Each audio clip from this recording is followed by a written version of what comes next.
Africa soleil mentilemi ransino ken khaundo bremi afofofo emi doni ransino wafio e ma jebo una do betemina Africa soleil média quand on les mikudo les renu dans colère comme moi nous mettons Aïza Badji et Roméo mais Aïza les bonumi menaho to numi oh monsieur le journaliste namiga de le code ma ouais et maintenant des médias clairs et na chenemi bien yo mino ransino ken kha bon ka no ko to ba khan e Aziza 40 Aziza gbe mana gbo do 500 gbe mi do to ba khan mena ken khada atin don tin fon bo khando kan don lo kan fon ete igbe to don be mi mana fon aji kokolo fondo we de nu mi asasi pokondo we de nu gbe ton won pasteur fondo we de nu de gbe no to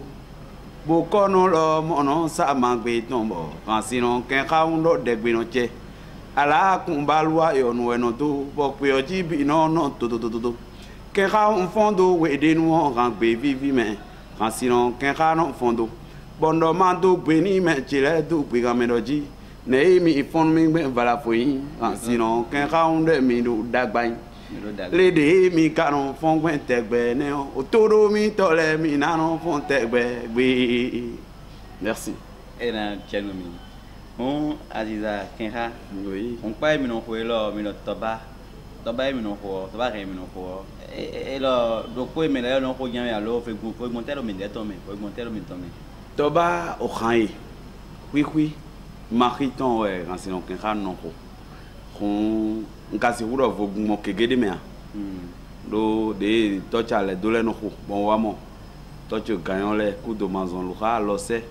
papa duji emenion le o e no ko bon wamo e jen mi ro kon do ton fo mi wa so nu pe vire gona me inu kegede a de ka no mi so gona ni on wa créer kun pa clem vide gona bo no yodo songu bon nous live pour la koji we fi debu et nous a do gbede mais to ba normal o mi no ko kaka hwe jo no aso de me ou bien mi na besi fune bon e ko ni on zade o e no ze to ba ran normal o de me e ka to ba ran na ho we tele mo ka no zan bon ko to ba ran yo gan to ba gan clean video no do doro ko me o na money o we asun pa sin pone e na mo pa de mi tole no ko beno edu tabla le beno ya lo vinu beno do numbo gongon je no do yi ina mo tanda ina mo afle kunkwe de me ko le no queen titri ina mo tanda asan mi toni o de no ko ina mo asan de me bena inu bona je ngbe ona je kan gbe kana mo kun pe bi ro po da horopo bo ina do to ba gbe normal mi do un mon we mi kani o le ba kan yo ina ziangete e so gbe ne Eyon, mais les non ko on pas teme à nous occasion bon mi de toba kan yo mi do na ho we no me no ko zin ni no ko on teme le toba kan yo ganji ni on sin pe vichi o to ti le si wendo o juro mi town bon se ganyo le si ran no vivi mi si ale do le si ran no vivi mo no teto alokmo se menio le si ran no vivi mo no teto mo no to ganji on si gere ni je we o je no che to de suo khansino we to che to de suo khansino kale we kun echiri Aziza eton le eno a do gbero tache se pe vite kun ezombo no hanji o me ke no kan me khansino kanwe na yo khansino katon gboja na yo me ke no ro kin kan se we si koko kun no do mo chobo pede o de waje college bora so me ye o mi aja june culturel blogbe o mele pon mi kaka no le ni dona ho mi mfune we wa ben ko de mi oblo 20 ans mon ba odi 20 ans eyon Aziza yin ko mi ton ken kha parole mi ben mi ko a pite nko ka gosin ko le wa na mi bodo si mayon no ken kha me debu ko si kuno ken kha ni kaka ona du de ji uni kudo ken to oni do ede ne yin ko ni on e nko tin te gbe tan we bo mi na yin ko wale me mi na kan bi Aziza ko ndo Aziza ka ko do agban hwe a o dagban hwe ton agban hwe gbe to de ton mi de kege ton we jene mi de ton ne tongo do no so we bo jawe mi do di dawe we mi gade ton le bio de no mo bono pon bono lese yo eyon bo agbon mi kale ton le agbon le on te we kan do do me le no ji han bon ji ma o kan yo no ji yunu ran yo ji won ina ran mi de o te mi kan ken do agbon mi ton le me bon akma che no blo le o de bu de bo ngen mana ken de wa no ma yon no don we le yon no le pagbe na donc de bu de bo no yon o e ma yon o ba juro ken ha bo ma do ko de wa nous nous comptons un boulot d'or. Riwazon bo undo tele,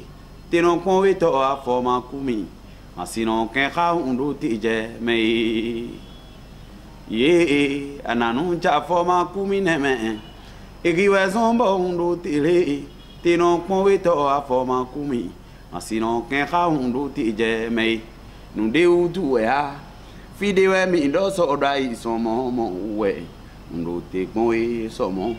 nu vode utu e hala alors de jemi do so dai somo mo we ndo te konwe soli nu ba to ko we ve e me ido nu ba we alo ton na di gajin we una udo ni don fi o ma don fi ti je ye o mi se ganta bo mi na wa ko de vo ji mi na kan nu de vo bio mi do e na ko to ba e mi ro ko to ba mi karo be via demi kanon blo gestion en bon ancien kenra ndo kwewi boro gbangban don matre na don vulo a peche o pe don window ndo pero poro toche mero ketu précisément village we do atakla mensi arrondissement me ndo pero poro fune bo nde wedu kaga je tian chuo nkale akpondo comme quoton tewe nono we bi wenu ndo na le do poro fi benanyo mais moi un gwe binu je nano ibe pesi ton kakawate o enano a je katakata wo de lenu choro mo cho imero ton lenu confia mega file de suno gonton non te gbo mo jambo nde no wedoa mi na do gbe ni mi me journaliste mi ton le mi me no to khe mi mo so mi do acho bo eno si wuje ngbe ono wuje gangbele mi na do gbe ni mi trala Africa soleil yo mi ma ton petit din kaka wa fi ndiona gandi na chenemi do mai mi me asole un wa tole we zon e na tun mi me kana no ve wumo do si kokwo e no tun asino ama to to me fi no hunde o je me ke no tun ile e ma o kablo bo tete o cassette CD e ni o le budget ntonji yo ezon bo to no le tun mi wu fi ejimi de okere Chenomi. Et on kaka you know yi trophée aiza trophée ne bomi kakoyi bon trophée quand sino mi ton kan yo wea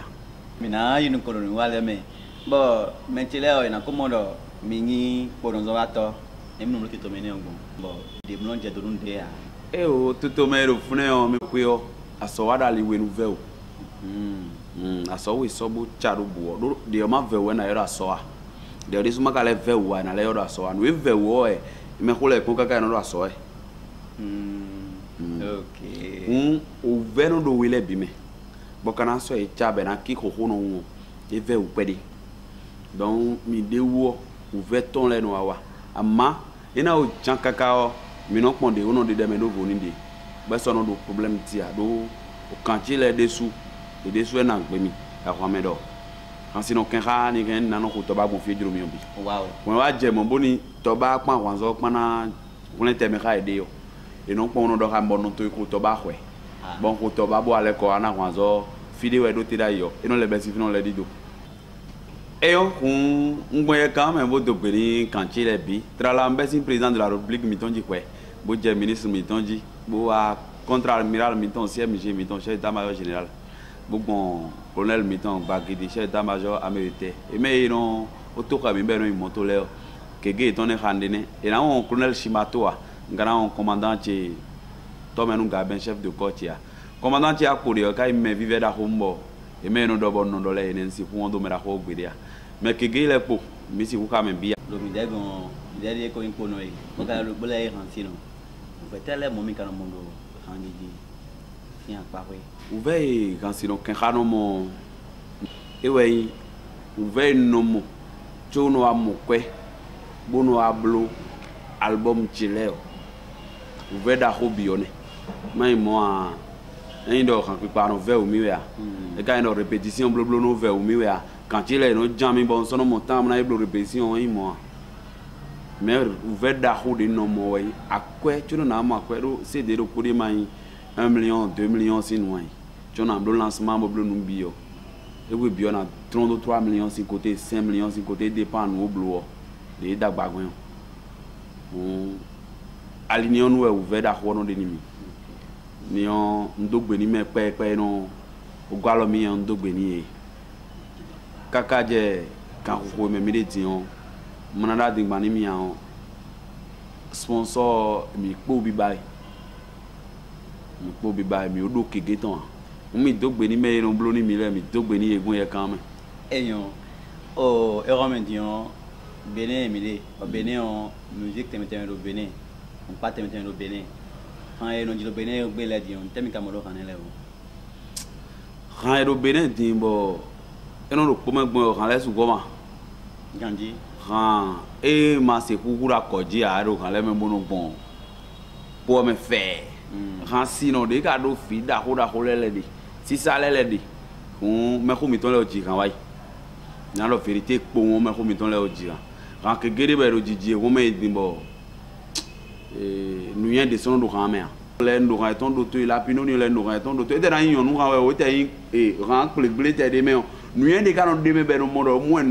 pleble Nigeria mon nous y a gens sont pas nous penser Nigeria mon nous y a des demain mais des ton son moi vraiment et ni excusez mais mina do ko ka be na do mi do me no so femme ton le mo so bolo tonton bon le mina faut donner que les bona na boto donc be mi ton et vivre Force armée béninoise, c'est un modèle de démocratie, le seul et unique en son genre. On a donné mi bonodo, a chonu yo jetu chiwe, when mi we zombo bénin tout de pétomé. On n'a pas de l'or, on n'a pas de l'argent, mais la paix est précieuse plutôt que de l'or. Et nous on est béninois les nous on est town. Ngale aji do poro se de mblo mo kudo di onji bo eni onde so ero tele gbon we o mele no yo mi ta mo no ma o nze kulonu eni on ero po ndo faut pas construire à la main et le détruire avec les pieds la démocratie chèrement acquise par nos aînés faisons tout pour la préserver ceci comme un œuf qui parle de démocratie, certainement veut la paix. Et qui parle de la paix, promouvoir le développement. Dada Gezo nous enseigne que c'est l'union qui fait la force. Ensemble, bouchons les trous de la jarre. Faut pas construire à la main et le détruire avec les pieds. Et nous avons à ces avions, alors quand on dit mais comment ils ont. Et là, mon renseignement, quand on a dit et on appelle simple bon gens yo e bona do ko ko nwe et non momiro 66 43 73 74 66 43 73 74 firo momiro bine mi ketunu ketu amigo si o kana ho tabaka kan ketu si khane mais tabago si ko jo ko imbe mi do ko e béninois le ke gino do ne kakabo ete odo aziza odo en domi dali ton ko bondo na waji kan do poni bona blo cd na ndo do hamero béninois akode un lo do na timene mamo jeme makhinu do ketu be minogbe me mamo nu jeme le minodo bubu e menele de lo itondo vala fo ketu si tumea mo jeme de we kan khawu lo nana deji e kwento oji ne mano si na time do bere oji bune mi mamo nu jamele nkudo we mi de o ma ko inu nkati mene me de se we mere dai tome e we yani to ba kan yo me bitun do makhinu e ton e akota ko le pinon ko mettre dodo ton fie gosillon makhiwe voilà makhio kai savalu kedea un clan pas que d'ailleurs. N'a mon mari de ouais c'est au bout de ouais demain et à santé banlé et à Gonli. Todo mettons ta ou à Gonli ouais. Bah Gonli ouais go simbo il quand ça va l'eau. On à Gonli on quand que tout au kankaro po. À Gonli que tout au. Et le po le ouais. On mettez au que tout nemi. Que tout au dessous dodo que tout ton nagole o e support que tout makile a makile we kan que tout si ko jenko bo histoire atonda ibo nagonu inangonu bo se toto ton ganjio e tun ganjiro que tout makile we menu konton e que tout bo nagole ago si Nigeria bo ago e na bo support de gamodo fio yomba ke na no e de support bo wasi Nigeria me do Nigeria lindo que tout o mena sutanu wa me do ko de bona non, bona sutanu hoa. Africa soleil menchilemi, rancino ken khaundo bremi. Avovo emi doni rancino wafio, e majebo una do bitemina. Fi kwasi kuibe mi ka judule yemen binale do dagbi fe. Bokando mina ikwisingbe nai.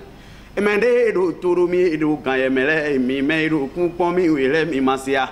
Dagbi we na miton. Iho isana miton kaka ije gbadanu ken khaunde mima sia Ena chenu mi meche Africa Soleil Media konton le mi ko wa nu wa miton Aliza Gbadio si mi fonu mi nando e ikwede bonne